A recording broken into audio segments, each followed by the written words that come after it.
నీతి ఏం చేస్తుందో మనం తెలిసినప్పుడు మన యొక్క క్రైస్తవ జీవితం చాలా స్ట్రాంగ్ గా ఉంటుంది. సో మన క్రైస్తవ జీవితం స్ట్రాంగ్ గా ఉంటే అపవాది క్రియలు అయిపరచబడదు. లేకపోతే మన క్రైస్తవ జీవితం స్ట్రాంగ్ గా లేదనుకోండి, మనం ఓటమి చెందే వారికి ఉంటాం. నీతి అంటే ఏంటి అసలు?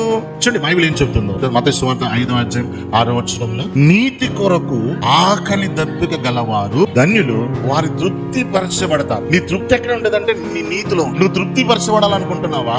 నీతి కొరకు ఆశపడు. నీతి అంటే ఏంటి అసలు? దేవునితో సరైన సంబంధము కలిగి ఉండటమే.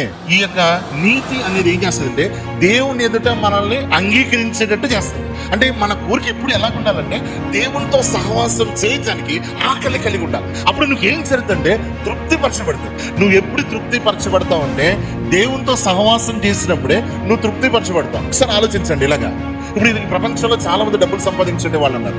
వాడికి ఉన్న డబ్బు సరిపోదా వాడికి? మరి ఇంకెందుకు సంపాదిస్తున్నాడు వాడికి సాటిస్ఫాక్షన్ లేదు. ఒకసారి చూడండి, అపవాది ఏం చేస్తాడు తెలుసా? అపవాది ప్లాన్స్ ఎలాగుంటాయంటే వీళ్ళందరి దాంట్లో డబ్బు సంపాదించాలనే దాహాన్ని బాగిస్తాడు. ఎప్పుడైతే వాడు డబ్బు బాగా సంపాదిస్తున్నాడో వాడి కింద కొన్ని వేల మంది బానిసలుగా ఉంటారు. ఇప్పుడు వాడి కింద ఏమైపోయారు? వీళ్ళందరూ కూడా ఓకే బానిసలుగా ఉంటారు. సో వాళ్ళకి సాటిస్ఫాక్షన్ దొరకదు.